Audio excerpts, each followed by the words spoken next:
Hello there everyone, welcome back to another edition of Pimp My Filter, and in this video I've got another filter that I'm pretty excited to be taking a look at. This one is the Fluval G6, which is by far the most expensive filter that Fluval do. It's also the most technologically advanced as well, and this was sent to me by a guy called Stuart, so thank you very much, Stuart. I have been wanting to take a look at one of these for a long while because it's been years since I've looked at one of these. I've got to admit, the first time I saw one of these I thought, what's the point in all of that electronic gadgetry, and you know, I was a bit dismayed at the shape of the trays and so on, but after getting into this particular filter and having a good hard look at it, I can kind of see where Fluval are coming from with regard to the actual design of the filter, not so much the electrical parts though. Now if anybody's got one of these newfangled air fryers, you'll probably think that this looks pretty much just like an air fryer. You know, you put your chips in the front here, switch it on, 20 minutes later your chips are ready. Or should I say, your fries are ready if you're watching in the US. In the UK we call fries chips, or at least we do up north. Probably down south, where the more cultured people live, you may call them fries. Okay, so what I'm going to do is put a link to a Fluval video which shows and explains how this thing works, where the water flows, what all this electronic nonsense does at the front, and I'll let you look at that video, because in this video I'm going to be concentrating more on the construction quality, explaining how the water flows through, what comes with the filter, and also showing if there's any way we can improve the efficiency of this particular filter. And the reason I only kind of go into those details with filters is because ultimately that is what is important. So with normal filters, that would be how much foam it holds and also how much filter media it holds. This one doesn't use any foam. I actually think that's a bonus because it's got quite a good cartridge, which you'll see in a moment. And whilst it isn't very big and the trays are a horrendous shape, I have managed to fit quite a lot of media into here. So let's get the top off and take a look inside. Yes, I am wearing swim shorts. What of it? Okay, so we've got some nice sturdy release clasps on each corner. Oh, actually I'll just show you this one first. That lifts up, that opens up, and that gives us direct access to these two cartridges, which I'll show you in a moment. That is an idea which is beginning to gather popularity. Years after these first came out, other manufacturers are realising that the mechanical part of your filtration, i.e. the pre-filter, is handy if you can extract it without pulling the whole filter apart. As far as I know, Fluval did it first with the G6. Right, so I've got an innie and an outie here. Water's drawn in from the tank. Oh, come on.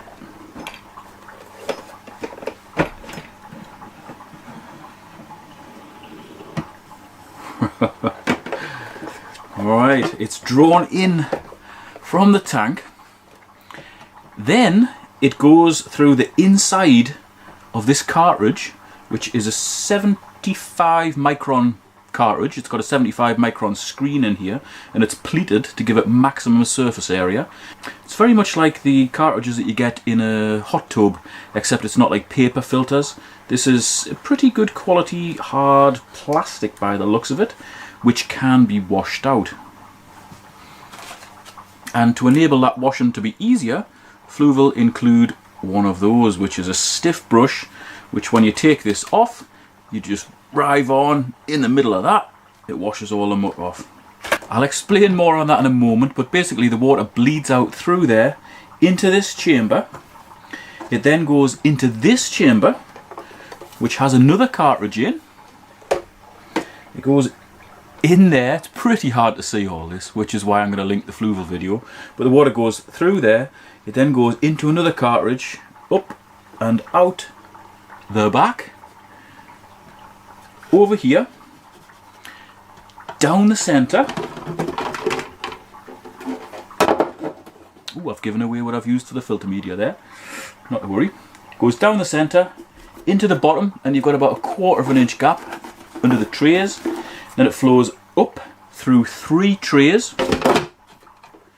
Then it gets drawn out from here by the pump and spat out back to the tank. Now, because I've given away what I've used for the filter media in here, I might as well show you what comes with it. They're called G-nodes. They're basically a ceramic filter media made from ceramic dust. Now, whilst this might have a massive surface area on a proper surface area test, a test just involves crushing a media and spreading out the dust. When you've got a media that's made of dust, it doesn't matter how good or bad it is, it always gives a good surface area reading. This stuff is pretty much sealed. Dust sticks too tightly. You know, you might have a few tunnels in here, but it's not very good media. That's why it's still in the packet.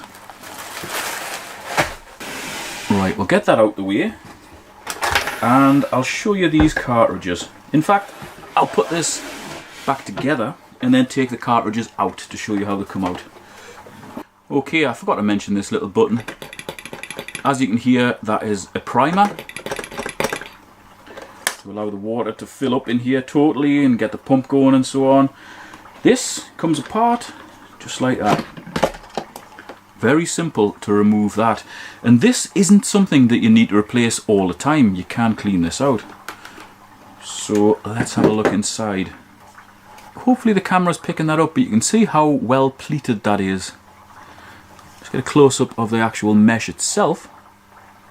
You know, you've got a really good catchment area in here, a big surface area, and that should go a long time before it needs to be taken apart and cleaned out. But if you're watching this and you've had a G6 or you've got a G6, please put your comments in the comments section. You know, explain to people how, well, basically how it's worked for you. How often you need to clean it out, is it any good? Because I haven't used this particular filter. All useful comments will help other people, and really that's what these videos are all about. Just take that bottom bit off there. That's a pretty big cartridge. And that bottom bit, just with a solid base, is so that when you lift it out and the water drains out of here, all the heavy muck is held in the bottom. You're not going to spill it all over the floor.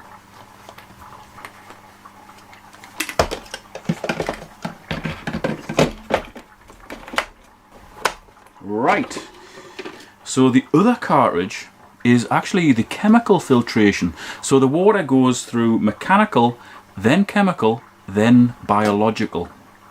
And that's okay because the water is going to be very clean by the time it goes in here. Just get the top off that one, like that. And in here, we've got a carbon cartridge. Now I must confess, I actually popped the bottom off this, which is quite difficult to do, but you can do it. So that's now empty. That's how much carbon come with it. You can use that if you want, or you can just top it up with your own stuff. So if you wanted to go more biological, you could go with 550 grams or roughly a pound of biogravel or similar. And when I say similar, I mean something like Eheim Substrat Pro, something that's going to fill a small area very effectively, and it's going to fill a ridiculous shaped tray very effectively too, so that is a good option. Or you could go with something like zeolite, and again it'll take about half a kilo to fill this little chemical cartridge. That's another option. But in this case, just to max out the biological side of things, we're going to go with a biogravel. That's a porous gravel, made from the same material as the biohome, so it supports aerobic and anaerobic bacteria.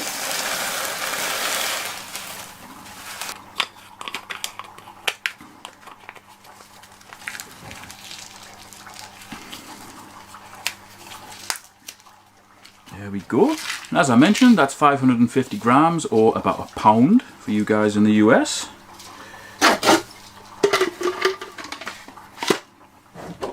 So now that can go back together.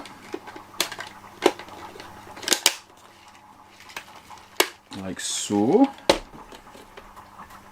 That can drop in, tighten up, and that's it. That's those cartridges done. So when you wanted to clean this one out, you know, when the flow slowed down, or when this gave you a warning saying low flow, you know that this is blocked. Take it out, clean it out, put it back in, and you're good to go. Let's just get this off again. I'll go into detail about these trays, and then we'll be about done, I think. So one thing I will say before I take this screen off the top, this thing is very well made. Everything fits together beautifully, and I don't know, it's just a very innovative filter, and it's pretty old as well. You know, this design has been out for years. Okay, so as I mentioned, water goes down the middle and rises up through these trays. And in each one of these trays we've got approximately 1.7 kilos of biogravel.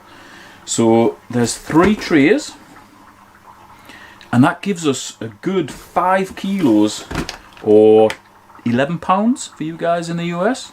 11 pounds of biogravel. That's a canny bit of filter media. That's a hell of a lot of surface area, and it's a nation of bacteria working hard in here. Just for comparison, if you use the G nodes that come with the filter, combined, these bags only weigh 1.2 kilos.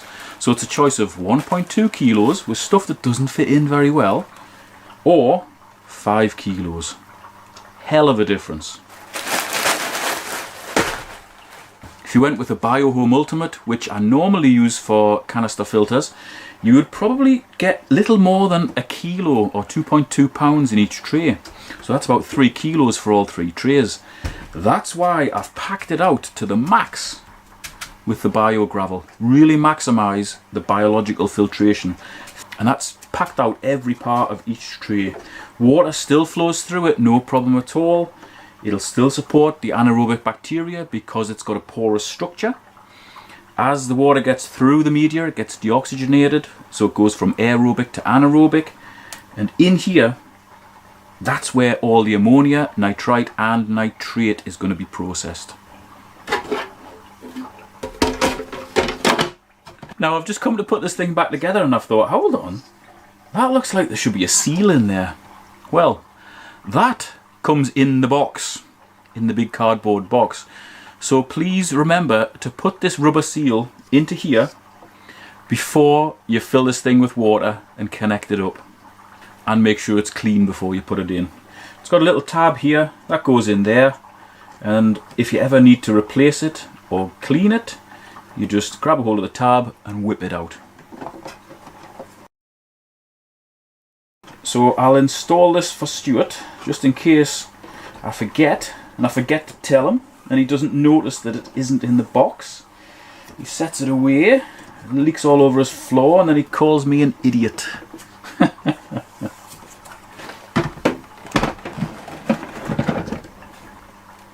Okay, now that's made a difference.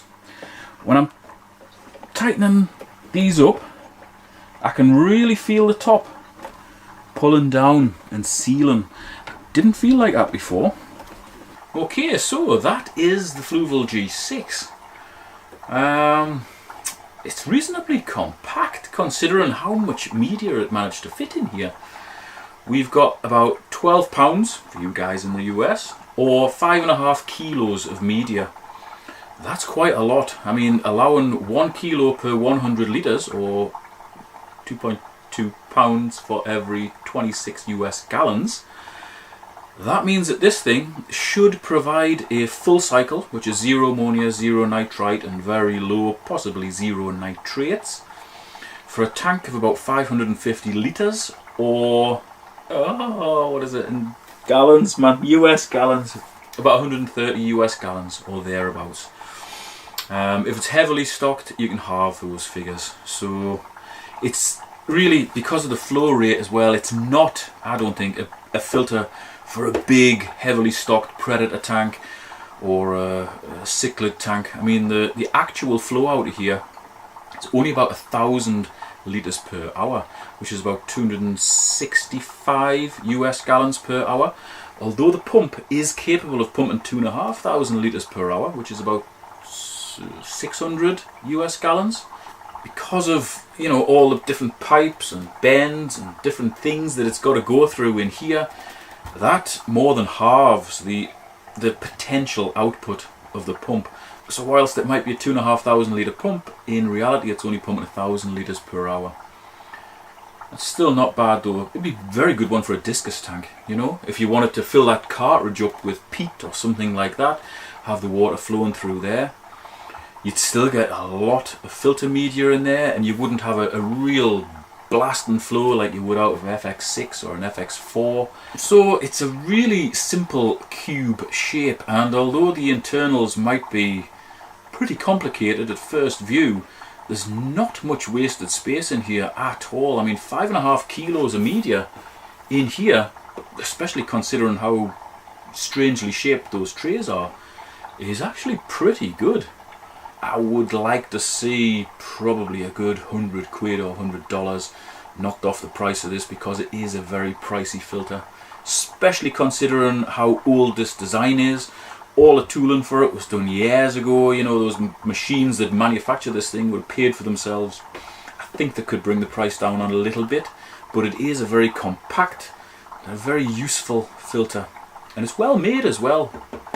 You know, Fluval do have a knack of making good functional filters, and I've spent a lot of time looking at the reviews of this on all different sites.